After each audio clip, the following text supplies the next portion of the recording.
Hello and welcome to Games Radar. I'm Ellen, the video producer, and I'm joined again by Leon, our guides coordinator, and we're going to be talking today about Black Ops Cold War, this time focusing on the multiplayer. If you missed our chat last week about the single player, then that'll be up top here somewhere, so you can click and watch that. But today we're going to be showing you some gameplay and chatting about some of the biggest changes, some new modes, some new maps, and what it all means for next gen. So if we start with the biggest, arguably the biggest one, we'll go in with new game modes. So what did you play and how many times did you die? I played terribly. I've been playing on PC for a while, so I've been using a mouse, and then I sat down on PS4 and just had a really bad time for quite a while. But interestingly, I didn't play many kind of straightforward death matches. So the kind of the main modes they're sort of talking about, the ones they're sort of showing off, is a VIP mode, something called Combined Arms, and Fire Team, which I didn't play, but they've talked a lot about it. So the VIP escort mission is, as you would expect, one of the people becomes a VIP. You have to get them to one of up to two or three extraction points. It depends on the size of the map, and it's 2 teams of 6. So it's a team of 5 with one VIP, and he only has a pistol and a knife and a baseball cap, so you can tell he's the VIP. And yeah, it was a really nice mode. It's really good fun. There's a kind of not permadeath, but you have to revive anyone that's downed. So if you don't get revived and get killed, you are gone, and you have to sit the round out. But it's a really nice kind of push and pull. Like, it depends on the size of the map. So if it's a really big map, the hunting team really has to work hard to find the VIP team full stop. Whereas if it's a small map, the VIP team, it has to almost get perimeter sort of cordon, and everyone has to take a corner because it's so kind of dangerous to get caught. But that's really good fun. It's a really nice kind of push and pull, and obviously take turns. It's a nice sort of satisfying round to play. Combined Arms is basically kind of domination, so there's 5 zones instead of 3, and you control the zones to score points.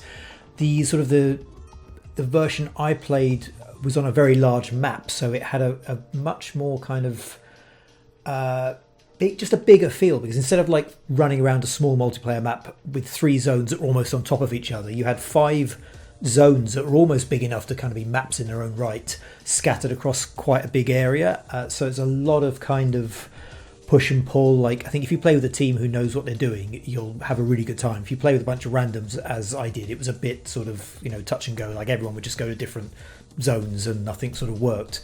But it's a bigger scale, and I think some of the things I saw with the maps and some of the modes was it's kind of absorbing a bit of that kind of battle royale feel. People like a bit more space, a bit more openness. It does have smaller maps, which we'll get to, but it feels like the modes and the gameplay is kind of riffing off having more space to move in. And the one that's I think is going to tie into that most is the one they haven't shown off, but they've given a load of information on, which is called Fire Teams. Now Fire Team. This is a 40-player mode, which is 10 teams of 4. And it's described as a kind of a sandbox kind of mode where you can achieve your mission objectives however you want. And you have a sort of spawn system where you can spawn on anyone that's not being shot at on your team or in a vehicle. So it's got a kind of battlefield thing going on there. But they haven't really sort of said what you'll be doing, so I don't know how the sandbox will work. They've talked about this game mode called Dirty Bomb. I've seen Black Ops twice now on 2 different reveal events, and they've mentioned Dirty Bomb both times, never explained what it is. But this 10 4-player team mode seems to be their kind of big reveal. They're big, this is what we've done to change multiplayer this time. That VIP escort one sounds a little bit like, obviously they're doing a lot of limited time events on Modern Warfare at the moment, and there's one called Search and Rescue, I think, where I think it's 6v6 and you have a bomb. One team has a bomb that they have to plant, but it has the same once you're down, you're not out, you can still be revived, and unlike Warzone, there's no limit to when you can be picked up again. It sounds very similar. Yeah. But also with I think it's definitely with a hat, yeah, the baseball cap's important, because especially there's one of the big maps where I was sniping and I couldn't tell who the VIP was from a distance until I saw the peak of the baseball cap, and then it's like, okay, you're the guy. Yeah. But it's taking on some of that battle royale stuff because of the whole down and revive mechanic. You can be down and you can sort of crawl back behind cover and get you back up, so you never know it says on screen how many members of the team are left, but if you're running around shooting and you chase someone, you don't know if they're being revived or whether they're still down in a corner somewhere.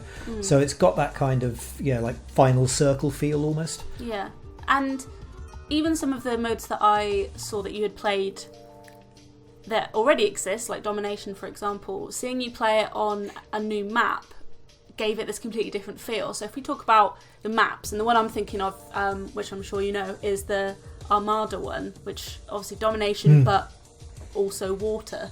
Two of the maps, I think Armada and one called Satellite, I think were really good examples of how the sort of the bigger space kind of works. So Armada is 3 massive battleships, almost kind of side by side, sort of slightly staggered. The one in the middle is a kind of hangar ship. It's got essentially like a catamaran hull, and there's like a submarine in the middle. But each one of these ships is big enough to be a map in its own right. Surrounded by water, there's some wreckage and some boats and stuff. And it's just a very big space to play in. So if you get in the boats and you go below decks, you've suddenly got all these 90-degree corners and tiny rooms. So it's a really savage fight for 3 foot of space. Whereas if you stay on the decks, there are mounted like machine guns. There's massive sight lines across the whole boat, sort of all 3 boats. So you have this massive kind of distance game to play. It's also got some movement things, which we'll get to later on, about zip lines and things. So you can get around very quickly, but also never really know quite where anything's kicking off because it's such a huge space. Satellite is a similar kind of feel, where it's a big open map. There's a sort of a crashed satellite in the middle in a desert. Around the outside, it's all flat dunes. There's no cover really, unless the dune sort of does a little dip. And then in the middle, there's lots of rocks and little kind of corners and nooks and crannies. So you can stay outside and snipe in the middle, but you have no protection really. Or you can get in the middle and you are, every corner is potentially going to kill you. So there's a lot of kind of interesting sort of texture to that. The satellite itself in the middle is an absolute pain in the ass because it doesn't really provide you any cover. It just stops your sight line to the other side. So if you run towards the middle, you can never quite tell what's behind the satellite. So you might run into the whole other team.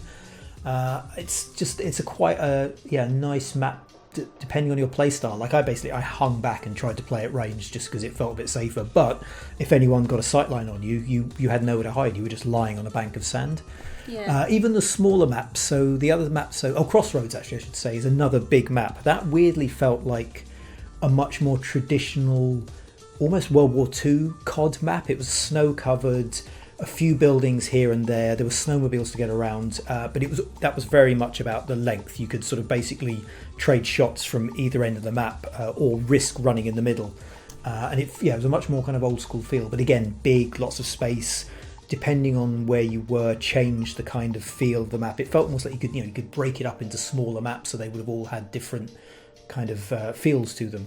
The other maps, so Miami and Moscow, were both kind of more urban, so buildings, streets, but they still felt bigger. There was if you could get up on high, you had lots of sight lines down streets, but if you got into a building, you were only as alive as long as it took to reach the next corner. It was they felt more traditional, but still, I mean, obviously I only played them a couple of times each on the event, so maybe if you get to know them a bit better, they'll feel more sort of enclosed, but they still felt like quite sprawling spaces. They just didn't have the sight lines. Yeah. So obviously, as well as new maps, like we mentioned, with there being water in some of them, it means that there's new ways to traverse them. So what did you see of that? Well, we mentioned the water, so being able to swim around gives you sort of stealthy options. On Armada, they were like kind of low-level sort of hangar doors almost you could swim into. But the two things that make a real big impact on Armada especially are zip lines and rappelling. So zip lines obviously are zip lines like death slides, but you have a kind of a motorised thingy, so you can go up as well as down. You're not sort of limited to only going like downhill essentially. Yeah. And rappelling gets you up and down. So as well as kind of the width of these maps, you've got the height, and then these zip lines give you quite good hotspots. So there's on Armada, there's a couple of the zones you have to control that are right by zip lines, so people can come and go really quickly, and they become quite sort of dangerous.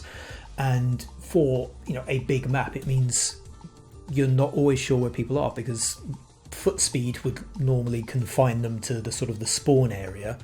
but zip lines and rappelling means that they can get around all over the place really, really quickly.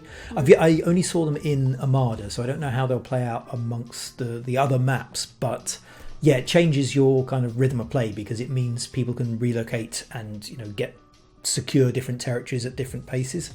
Talking of traversing maps, as well as zip lines and rappels and things, there's also new vehicles. So which ones did you get to check out?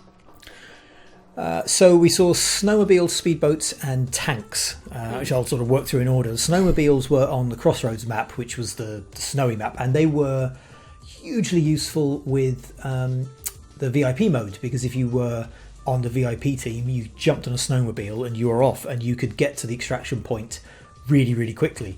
But sometimes it was almost a tactic to not use the snowmobile because people would then rush to the extraction points thinking you'd be there quickly, and you weren't. You were sneaking around the side. Boats do a similar sort of thing on Armada. Again, it's really handy for getting to different zones when you're trying to control a zone or trying to control a section of the map. You can relocate really quickly. The ones that I had the most kind of impact literally were the tanks, which I think we played a couple of rounds on Crossroads before anyone realised you could get in the tank, because we haven't had tanks, you know, for a while, so everyone just kept going past it thinking it was decoration. I saw a prompt come up, jumped in it, and then just trundling around with a massive cannon that takes forever to reload, but killing everyone at a distance. So I think I did get killed in the end, but I pretty much for the whole match just trundled around the middle in a tank, just taking pot shots at people, and I don't think anyone had come prepared for tanks, so no one had a good loadout for. It took about 10 minutes later, people started to have loadouts with anti-tank missiles, but yeah, that makes a huge impact to sort of the flow of a game. If someone gets in a tank and suddenly you've got a thing that can take out the whole team in one shot, if that comes to Warzone, that'll be interesting, but that's something we'll get to in a moment. And there are a few little kind of smaller features that will mean a big thing to players, so things like unlimited sprint. So unlimited sprint, and there's also now like a speed boost. So if you initiate sprint, you go a little bit faster, like as you get out the gates, kind of thing. And the idea is it gives you more of a chance to kind of escape. They've mentioned that this has more lethality than Black Ops 4. And I was not a huge fan of Black Ops 4 because it was so lethal. Like, it was almost impossible to engage with anyone, because if they'd pulled the trigger, you were already dead. So this being more lethal worries me slightly, although I didn't notice that when I was playing it. But the sprint is meant to give you a bit of a more fighting chance. So if someone does open fire, you not only can you run forever, so you can get across these maps quicker, you get that little burst of speed at the beginning. They've also gone back on the syringe healing, which was the Black Ops 4 thing. They made a big fuss with Black Ops 4 about if you got shot, you'd have to find somewhere to hide, use a syringe. There was a tactical element of like, do you follow someone you've shot and hope you can get them before they heal, or do you wait and heal yourself? They made a big deal about it, and that's basically gone now. So you just auto heal like you did in Modern Warfare. So if you can just get somewhere quiet, your health comes back. Combined with the sprint, it means I found I could stay alive for a lot longer because I had time, or the speed rather, to get out of the way of gunfire, and as long as I could sort of find a safe space, I'd heal, come back, keep going. So there's a definite different kind of feel to life and death, basically. And speaking of bringing back things from older Black Ops games, the Wildcards are also back when you're sort of personalising your loadout. Yeah. So they're like meta perks almost, that kind of have a bigger sort of impact on your character. So I immediately went for Lawbreaker, which is essentially the one that lets you have two primary weapons, because I always like sort of a mid-range assault rifle and actually a marksman rifle maybe, but a long-range sniper rifle as well. There's also Greed, which lets you have an extra 3 perks. That gives you 6 perks instead of 3, which is basically greedy, like the title suggests. Gunfighter gives you extra attachment slots for your primary weapon. I think you have 5 by default. And then there's Danger Close, which I didn't actually use, but they've had it before, and it basically gives you 2 lethal options. So instead of a grenade and a stun grenade, you can have a grenade and a Molotov or something. But yeah, they're essentially like big character changes that give you sort of access to other stuff. I don't know if there's going to be more than that. I suspect that's probably just what they put in the alpha. This was a closed alpha. So I guess they hinted at it a little bit when the Cold War reveal was in Warzone, but we've had the phrase bringing Cold War into Warzone. What does that What does that mean? Well, it's interesting. So I downloaded the closed alpha, and it has like the normal sort of menu like you would in the finished game. And when I clicked on the Warzone option, just out of curiosity to see what would happen, it tried to shut down the alpha and open up normal Warzone. So Yeah. Warzone is obviously going to continue. It's a standalone game, and it looks like Black Ops will just access that separately. But they've essentially talked about tying Warzone back to the campaign in unique ways. And that the games will share post-launch content from a narrative standpoint. They've talked about themes, locations, weapons and vehicles coming into Warzone, which will clearly, Black Ops Cold War will kind of almost like take ownership of Warzone, I guess, for the year it's out, and then maybe the year after the next Warzone will, the next Call of Duty will take over. I mean, they've temporarily taken away all vehicles in Warzone, so I feel like at the very least they owe us a couple tanks. I don't know. God, can you imagine a tank in a battle royale? Like, everyone would just fight to get it, and then B, I guess it would be, they could do it like a time limited mode, like Thanos' glove, and I mean, they had like the Juggernaut limited mode, which was obviously this massively overpowered suit of armor with a minigun. So I feel like it's definitely possible. Yeah. It could be like one tank on the map. Yeah, if you have to kill the tank owner to claim the tank, and then everyone's just rolling fight for this one armoured vehicle. It'll be interesting. And obviously we've got next gen looming on the horizon. So what do you know about how Cold War is going to work with regards to next gen? Well, they're being kind of diplomatic around it. We know that it's going to be next gen, cross play, which means from what they're explaining, that basically everything can play with everything regardless of the generation, which sounds like quite an achievement, and it will be interesting to see how that works, because that's going to be like sort of 6 something consoles and PC, like all being able to play together. They talked about all the normal stuff, so it's photogrammetry captured environments, photometric lighting, high dynamic range, 4K and all that sort of stuff. Support for 120 hertz on next gen consoles, so 120 frame rates, which it seems like too much, but we'll see. Ray tracing is going to be on next gen consoles. They mentioned haptic feedback for PS5. One of the things they talked about a lot, which seems to be something that everyone's talking about with next gen, is the audio. And they talked about being able to create sort of 3D audio, so you're not be able to not only hear like left and right, but up and down. They talked about there's a new threat priority audio system, which essentially will somehow like prioritize the sounds you hear, so you'll be able to kind of not be overwhelmed by the noise. Like it'll give you like, these are the shots that you're in danger of. This is the footsteps of someone running by, and supposedly it will be able to organize the sound in a way where you get the key information you need to stay alive. And I guess just kind of closing question, did you enjoy what you played? Did you like what you've seen so far?